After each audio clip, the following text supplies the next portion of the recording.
अस्सलाम वालेकुम स्टूडेंट्स। अब हम कर रहे हैं first year MCQs past papers. 2009 से शुरू करते हैं। Commission receive during the year amounts to ₹20,000 and commission accrued at the end is ₹5,000।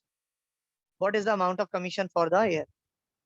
तो भाई कमीशन 20,000 था, एक्रूड कमीशन उसमें ऐड हो जाता है, टोटल कमीशन कितना बनेगा? 25,000। Second, which of the following is shown in income statement? तो प्रीपेड आपका एसेट्स होता है, बैलेंस शीट में जाता है। एक्रूड सैलरी आपका पेबल है, बैलेंस शीट में जाएगा। सैलरीज एक्सपेंस बेसिकली होता है जो आपका इनकम स्टेटमेंट में आता है। ठीक है ना। एक्सपेंस और रेवेन्यू आप इनकम स्टेटमेंट में लिखते हैं। थर्ड एमसीक्यू की तरफ आते हैं। The purpose of trial balance is to determine arithmetic accuracy of double entry. ये ट्रायल बैलेंस बनाने का मकसद क्या होता है? Arithmetic accuracy, show financial position at a particular date, show performance of a business, none of these. तो arithmetic accuracy check करता है डबल एंट्री की। ठीक है। नेक्स्ट आते हैं। The purpose of control account is to make a trial balance. Next, which of the following is correct? तो पहली इक्वेशन ही करेक्ट है। Asset is equal to liabilities plus owner's equity. ये आपकी करेक्ट स्टेटमेंट सही है। Next, it is called liabilities. तो loan आपकी क्या होती है? लाइबिलिटी होती है। Next, purchase are best described by purchase merchandise for resale. ठीक है, परचेज मर्चेंडाइज फॉर रीसेल क्या कहलाती है? आपकी purchase. Next, it is not an assets. तो भाई कैश भी एसेट्स होता है, अनएक्सपायर्ड इंश्योरेंस भी एसेट्स है, अकाउंट रिसीवेबल भी एसेट्स है, अनअर्न्ड कमीशन आपकी लाइबिलिटी होती है। Number 9, cash book is used for recording all cash transactions. Cash book किस लिए होती है? ऑल कैश ट्रांजैक्शन के लिए आपकी cash book use.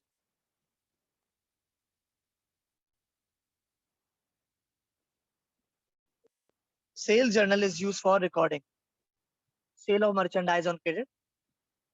Cell journal में क्या आती है? सिर्फ sale merchandise on account transaction. 11 पे आते हैं। If salary is paid during the year amount to ₹9,000 and salary is accrued at the year end 3,000, the amount of salary expense. तो accrued हमेशा ऐड होता है एक्सपेंस निकालने के लिए। 9 + 3 कितना आ जाएगा? 12,000। सैलरी एक्सपेंस कितना आ जाएगा? 12,000। Number 12, which account should be debited for recording advance payment और एंड? तो प्रीपेड एंड आपका एडवांस पेमेंट के लिए होता है और एडवांस रिसीव के लिए unearned. Gross profit is equal to sale minus cost of good sold करते हैं तो ग्रॉस प्रॉफिट आता है। फॉर्मूला है gross profit, sale minus cost of good sold. Number 14,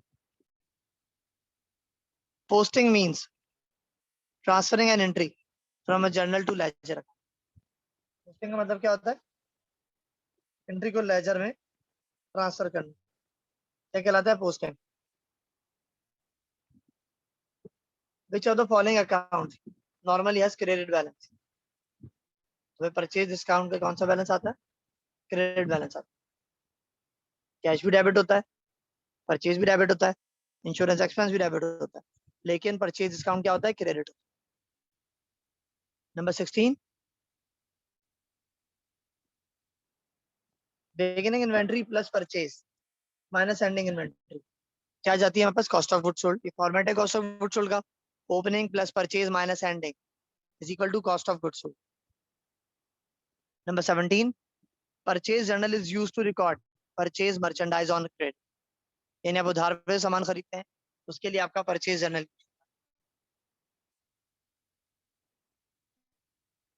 number 18, allowance for bad debts account is Contra assets account होता है। Allowance for bad debt, allowance for depreciation दोनों आपके कौन से अकाउंट होते हैं? Contra assets account. ठीक है। 19 पे आता है, क्लोजिंग एंट्रीज आर रिकॉर्डेड। कब बनती है क्लोजिंग? साल के end, at the end of an accounting period.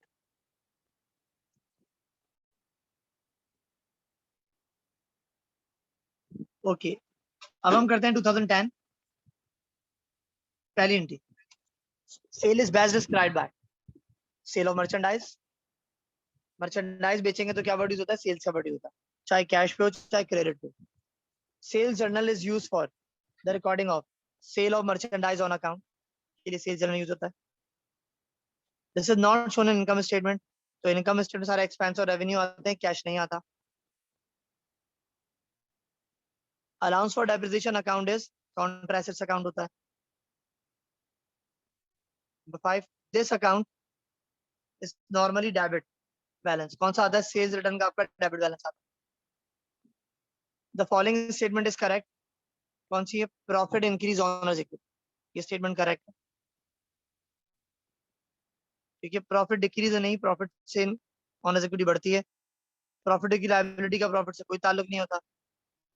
Next number 7 पे आता है, प्रॉफिट से एसेट कम नहीं होता, बढ़ता है।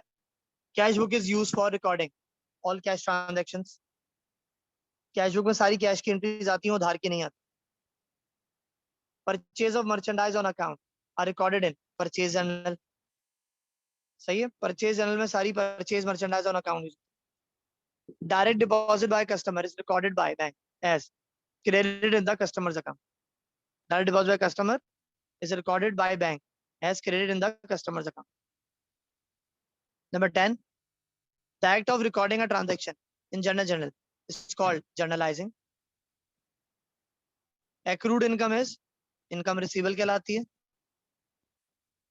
Cost of goods sold is a part of income statement, ठीक है, इक्विटी में नहीं आती, बैलेंस शीट में नहीं आती, रिटेन नहीं आती, इनकम स्टेटमेंट का पार्ट होती है cost of goods.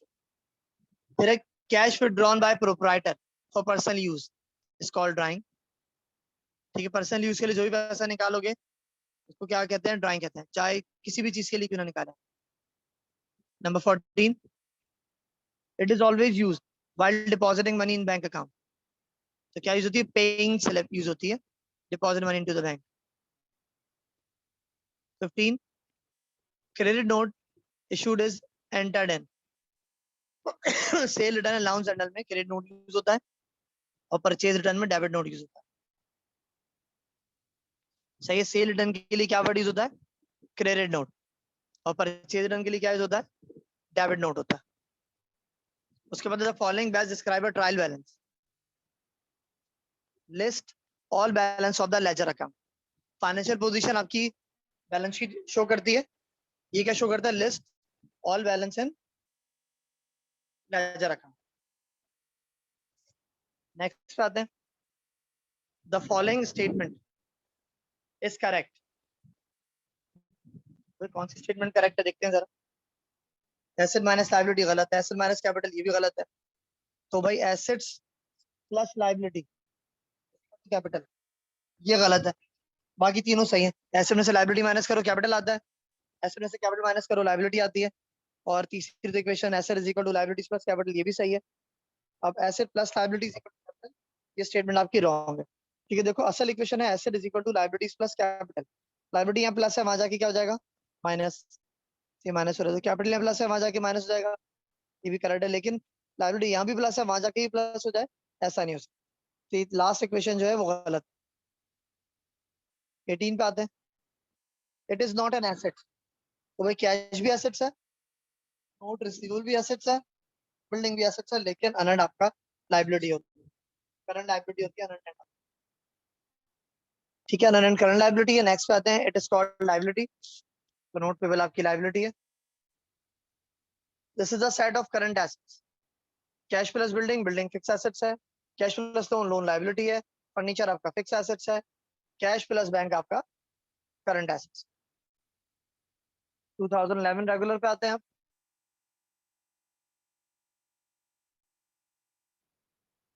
This is not a balance sheet item, तो भाई एक्सपेंस बैलेंस शीट में नहीं आते, तो लास्ट में लिखा हुआ है depreciation expense. This account is shown in income statement, unearned liability balance sheet में जाती है, प्रीपेड बैलेंस शीट है, पेबल भी बैलेंस शीट का आइटम, रेंट इनकम आपका इनकम स्टेटमेंट का आइटम, क्योंकि इनकम स्टेटमेंट में एक्सपेंस और रेवेन्यू। नंबर 3, ये आइटम ही लिख दिया आइटम की जगह।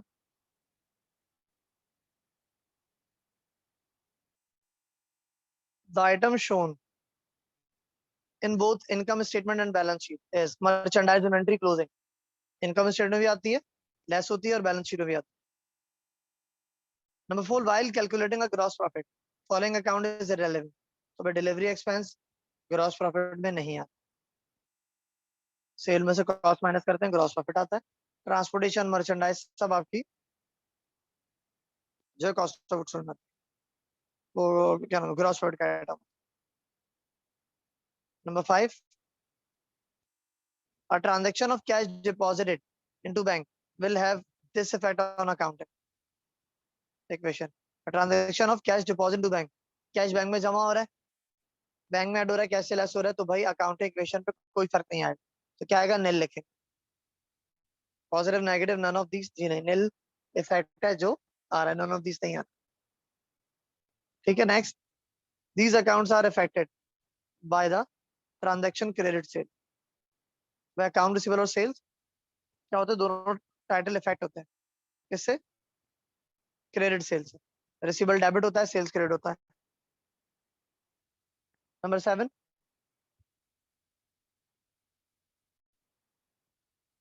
This account is debited to record merchandise return to supplier. तो अकाउंट पेबल डेबिट होता है, परचेज रिटर्न क्रेडिट होता है, तो अकाउंट पेबल डेबिट हो रहा है, बात की गई।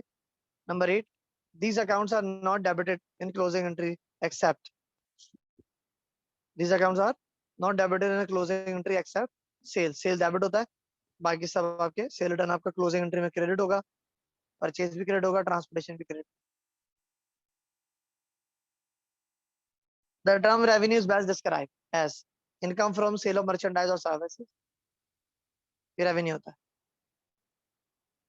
Number 10, footing is made just after recording, recording के बाद आप footing करते हैं।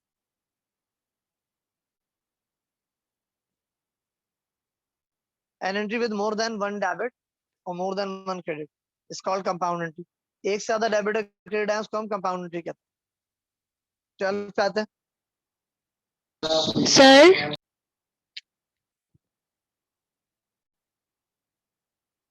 बेटा, बोले।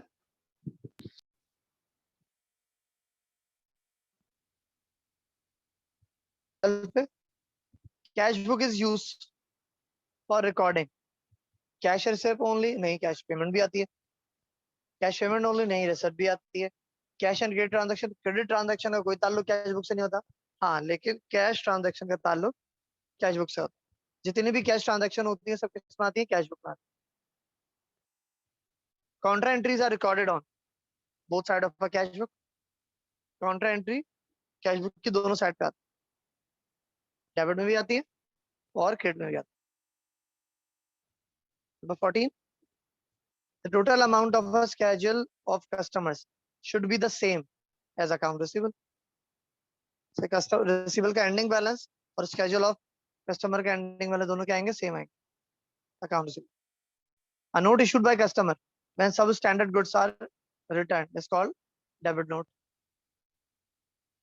ठीक है, A note issued by customer, customer दे रहा है, यानी हम कौन है, बेसिकली हमने सेल करा है सब, तो सेल डन के लिए क्या यूज होता है, डेबिट नोट।